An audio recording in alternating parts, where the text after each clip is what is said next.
नमस्कार मित्रों, माननीय प्रधानमंत्री जी के नेतृत्व में आज cabinet committee on economic affairs और कैबिनेट की बैठक हुई।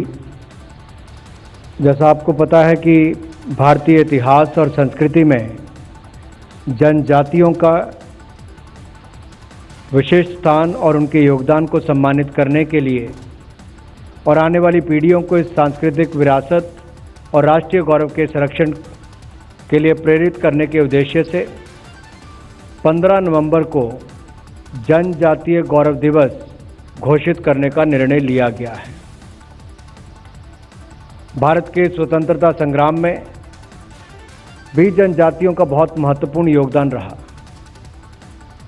15 नवंबर को भगवान बिरसा मुंडा जी की जयंती है, जो अंग्रेज शासन के विरुद्ध संघर्ष करने वाले एक महान स्वतंत्रता सेनानी हैं और समाज सुधारक रहे, जिनको जनजातीय समुदायों एवं देश भर के श्रद्धापूर्वक स्मरण किया जाता है।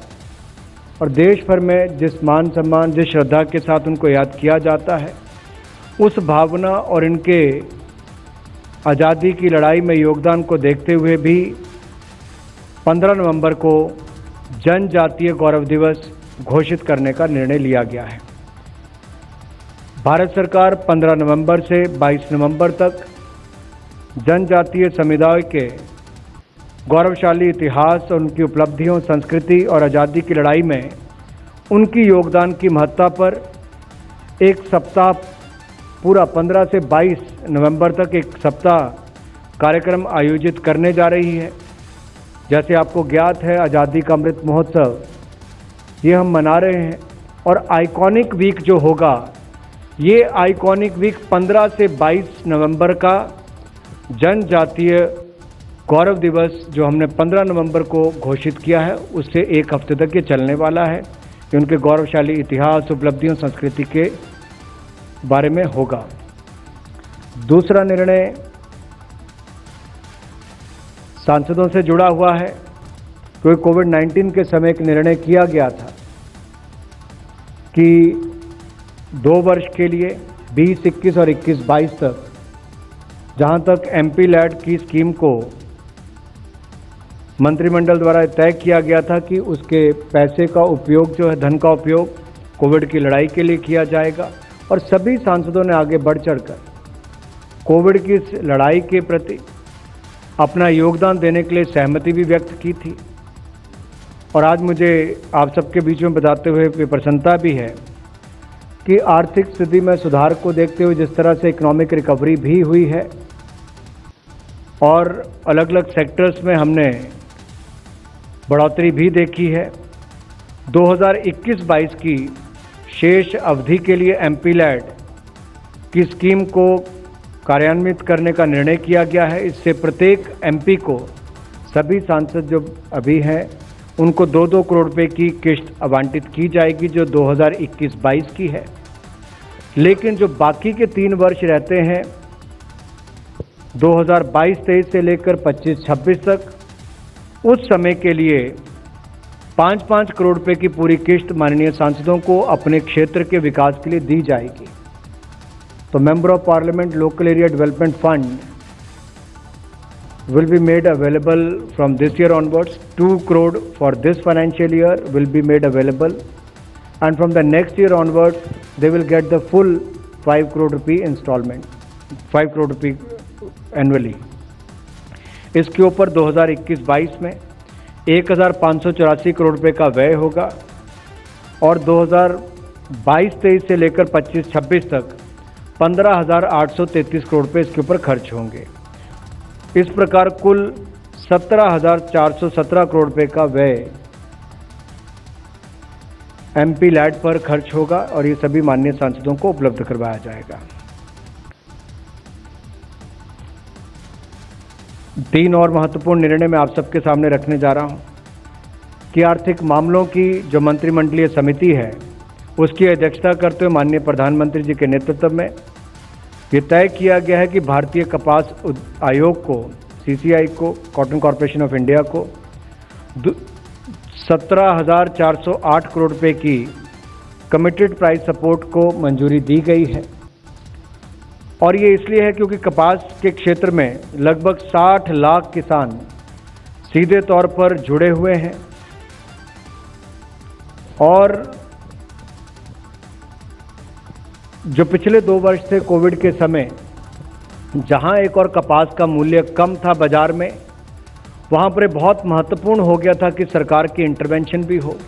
और आपको ज्ञात होगा एमएसपी के दाम तो तय होते थे लेकिन पूर्व की सरकारों में खरीद नहीं होती थी। नरेंद्र मोदी जी की सरकार आने के बाद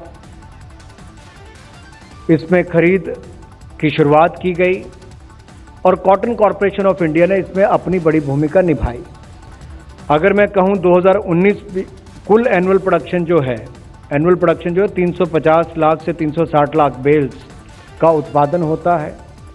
2019-20 में 123 लाख बेल की खरीदारी केवल कॉटन कॉरपोरेशन ऑफ इंडिया और इसके जो आगे ऑथराइज्ड ऐसी एजेंसीज हैं उनके द्वारा की गई। और 2020-21 में 100 लाख बेल्स की खरीदारी की गई। तो आपदा के समय भी किसानों की मदद करने के लिए एमएसपी तो घोषित किया, खरीदारी करने का काम भी भारत सरकार के मंत्रालयों के द्वारा हुआ और कपास किसानों के हितों की रक्षा करने का काम भी मोदी सरकार ने इस तरह से किया है। इससे प्रमुखता 11 राज्यों को और उनके किसानों को इसका लाभ मिलेगा। लगभग 58 लाख किसान इससे सीधे तौर पर जुड़े हुए हैं और 4 करोड़ से ज़्यादा मजदूर इससे जुड़े होते हैं। तो ये अपने आप में एक बहुत बड़ी राहत भी है, मदद भी है। और इस साल तो आपने देखा हो कपास के दाम भी बढ़े हैं। तो उस तरह से शायद जो पिछले 2 वर्षों में मदद की गई उसका एक लाभ देश के किसानों को और इससे संबंधित 4 से 5 करोड़ लोगों के हितों की रक्षा करने के लिए भी किया जाएगा। और गुणवत्तापूर्ण कपास की खेती में भारत को आत्मनिर्भर होने का एक अवसर भी मिलेगा और इस समर्थन मूल्य की मदद से दूसरा जूट का क्षेत्र है।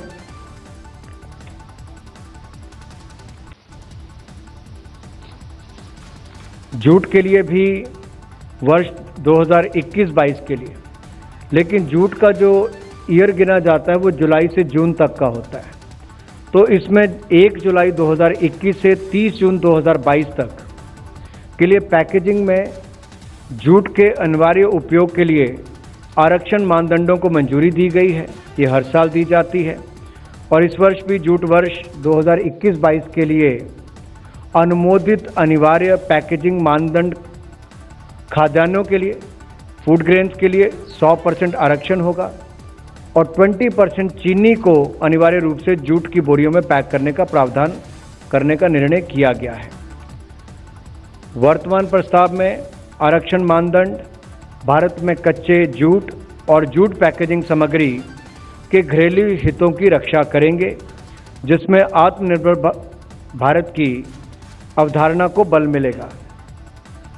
जूट पैकेजिंग सामग्री में पैकेजिंग के लिए आरक्षण द्वारा देश में उत्पादित कच्चे जूट का लगभग 66.57% में खपत होता है और इस प्रावधान को लागू करके सरकार जूट मिलों को, सहायक इकाइयों को और इनमें काम करने वाले लगभग 4 लाख श्रमिकों को राहत प्रदान करेगी और वहीं पर 40 लाख किसान परिवारों की आजीविका को भी संबल मिलेगा।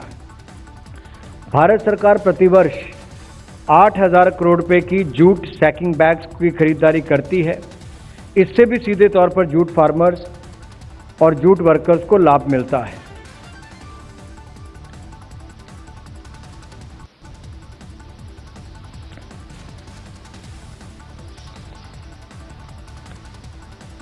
इसमें पूर्वी और उत्तर पूर्वी क्षेत्रों के लगभग 3.70 लाख श्रमिकों और कई लाख किसानों को, जैसे मैंने कहा, इसमें लाभ मिलेगा।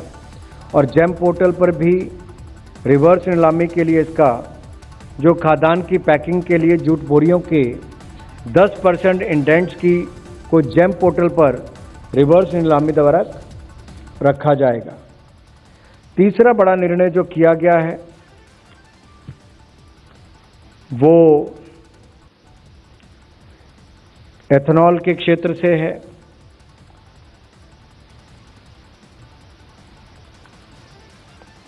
एथेनॉल ब्लेंडिंग प्रोग्राम के अंतर्गत आगामी वर्ष यानी कि 1 दिसंबर 2021 से 30 नवंबर 2022 की अवधि के बीच में ऑयल मार्केटिंग कंपनीज को आपूर्ति करने के लिए इथेनॉल के प्राइस को रिवाइज करने का निर्णय लिया गया था।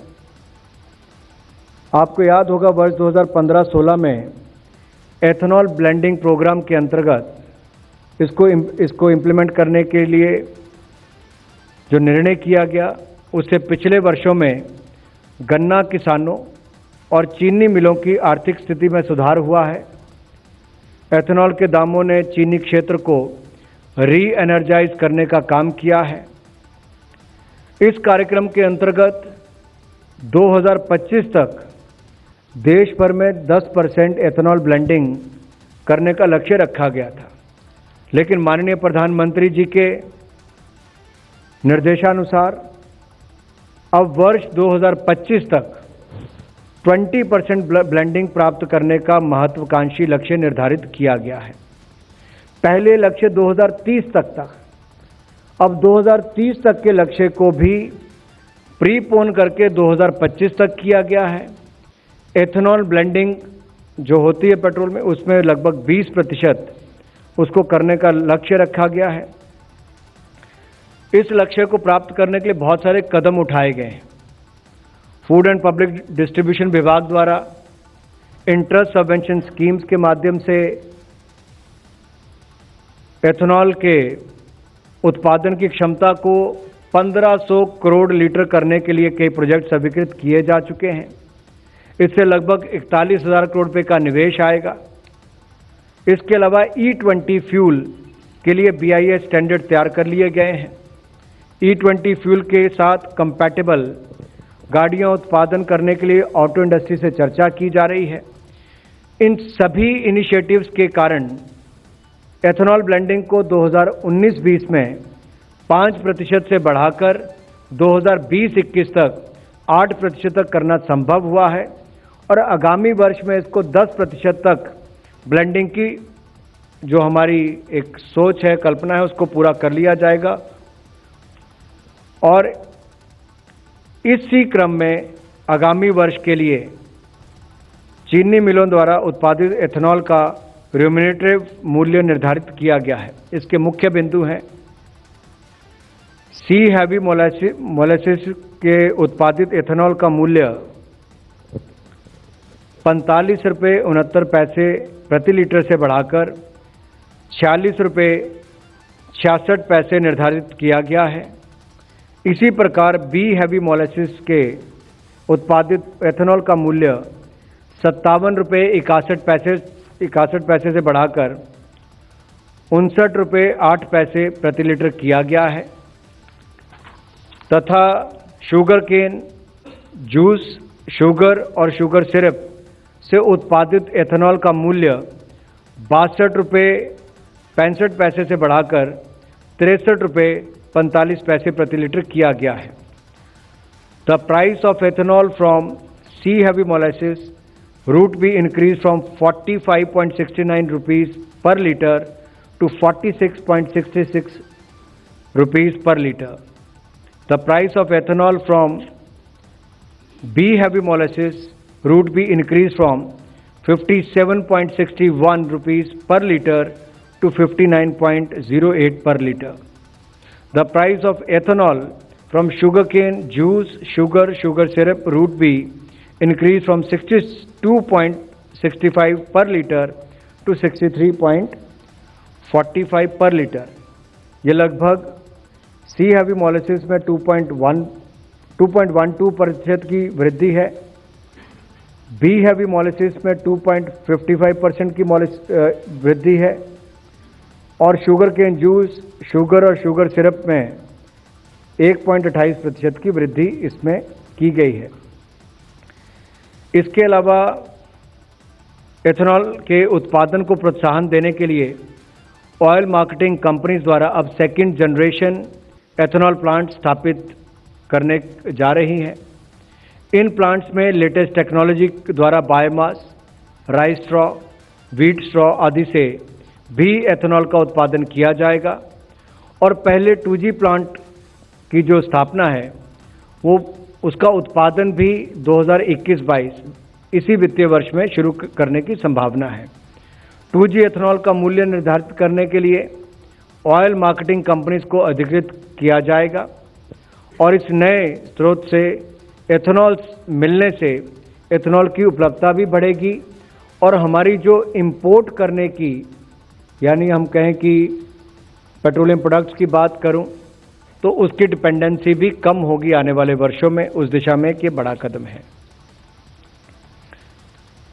ये 3 CCA के निर्णय भी मैंने आप सबके सामने रखे और 2 जो कैबिनेट, कुल मिलाकर 5 निर्णय आज हुए हैं। जनजातीय दिवस से लेकर बाकी सब निर्णय की जानकारी आपके बीच में रखी है। जनजातीय गौरव दिवस 15 नवंबर से लेकर MP लैड की वापस शुरुआत करने की और कॉटन, जूट और एथेनॉल के निर्णय मैंने आप सबके बीच में रखे हैं। आपके मन में कोई प्रश्न हो तो आप पूछ सकते हैं। Thank you, sir. We will now take questions related to cabinet decisions only.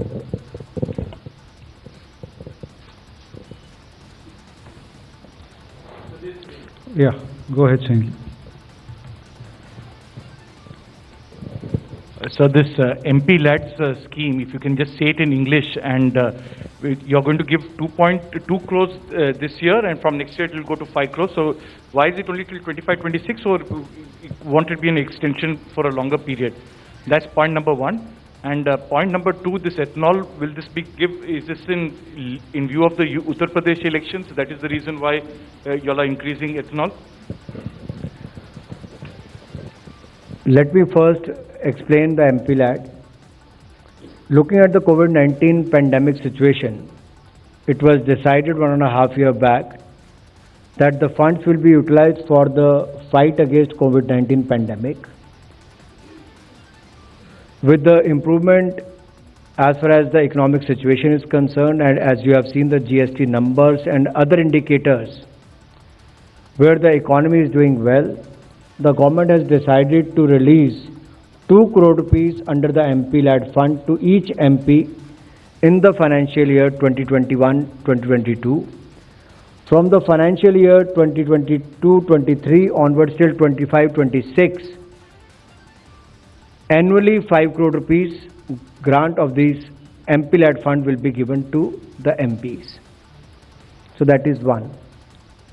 Second, I think if you look at the last 7 years, the decision taken by the Prime Minister Modi in the interest of the farmers clearly shows how we are working towards doubling the farmers' income in each sector, whether it is the MSP for wheat, paddy or other sectors. It is not only the increase in the MSP price, in the minimum support price, but also the procurement has been highest ever. Similarly, as I said earlier, we spent thousands of crore rupees to procure jute bags that also help the jute farmers and the workers involved with the jute industry. As far as the cotton industry is concerned, the cotton farmer is concerned, 60 lakh farmers are directly going to be benefited out of this. So how can you say that this is just for the UP? As said, cotton is going to impact, the cotton prices is going to impact at least 11 states. And it was during the COVID-19 pandemic when we procured, not only gave the MSP price, but also procured when there was no demand. 17,400 crore rupees has been given for the cotton industry. Similarly, for the jute industry, we made sure that 100% it should be for the food grains, should be utilized, 20% for the sugar cane. So you can't say it is for the UP elections. Yes, if there is sugar industry in UP, they should also benefit. And from the day one, whether it is the state government or the central government, we have not only paid the dues of the farmer, but also handhold and helped the farmers in the last 5 years or 7 years. rate of interest in that, it's going way down to 2.7%. Today, PNB has reduced it to 2.8. So, a lot of senior citizens, people who are dependent on that, are funding. You're seeing economy is doing well. So, how do those people relate to it? I think, as you've been covering this for last so many years, and you know that we talk only about the cabinet decisions which are taken on that day. So maybe some other time. Yes, Why not? क्योंकि MP light सभी सांसदों के लिए बड़ा महत्वपूर्ण है और आपने पूछा भी है कि कुल मिलाकर कितना पैसा जाएगा, तो 17,417 करोड़ ये कुल खर्चा 2025-26 तक होगा। इस वर्ष 1,583 करोड़ रुपया खर्च होगा 21-22 में, और अगले 3 साल का मिलाकर कुल खर्चा इसमें 17,417 करोड़ रुपया होगा। In the financial year 2021-2022, 1,580 crore rupees, 1,584 crore rupees will be spent on the MP-LAD scheme, whereas from the financial year 2022-2023 till 2025-2026, 15,833 crore rupees will be spent. A total amount of 17,417 crore rupees will be spent till 2025-2026 under the MP-LAD scheme.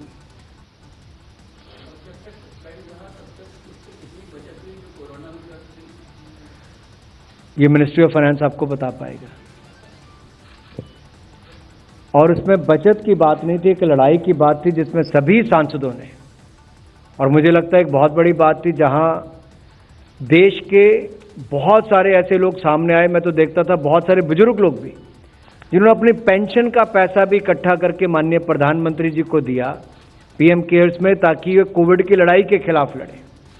सांसदों ने भी उस दृष्टि से आगे आने का काम किया, और पीएम केयर्स के माध्यम से जो देश भर में ये जो आपके ऑक्सीजन प्लांट्स लगाए गए, पीएसए ऑक्सीजन प्लांट्स, और बाकी सब सुविधाएं दी गई हैं, इसमें सांसदों का भी बहुत बड़ा एक तरफ से योगदान, जहां दूसरी ओर से रहा ये पैसा भी इनका, और उस समय जो उनका पहले का पैसा भी था, जैसे मैंने अपनी सांसद निधि को डीसी को दे दिया कि मास्क खरीदने पड़ते हैं, ऑक्सीजन सिलेंडर खरीदने पड़ते हैं, दवाइयां खरीदनी पड़ती हैं, तब भी आप उसको लीजिए, क्योंकि उस समय उस पैसे की बहुत आवश्यकता थी। तो बहुत सारे सांसदों ने वो पैसा उस समय भी कोविड की लड़ाई के लिए दिया, और आज जब अर्थव्यवस्था सुधरी है, बेहतर हुई है, तो उसके चलते इसको जारी करने का निर्णय किया गया है, ताकि सभी सांसद अपने क्षेत्रों में विकासात्मक कार्य करवा सकें। सड़कें बनानी हो, पुली बनानी हो, रास्ते बनाने हो, होम शेल्टर बनाने, कुछ और बनाना हो, इसके चलते रोजगार भी उत्पन्न होंगे और स्थानीय विकास भी होगा।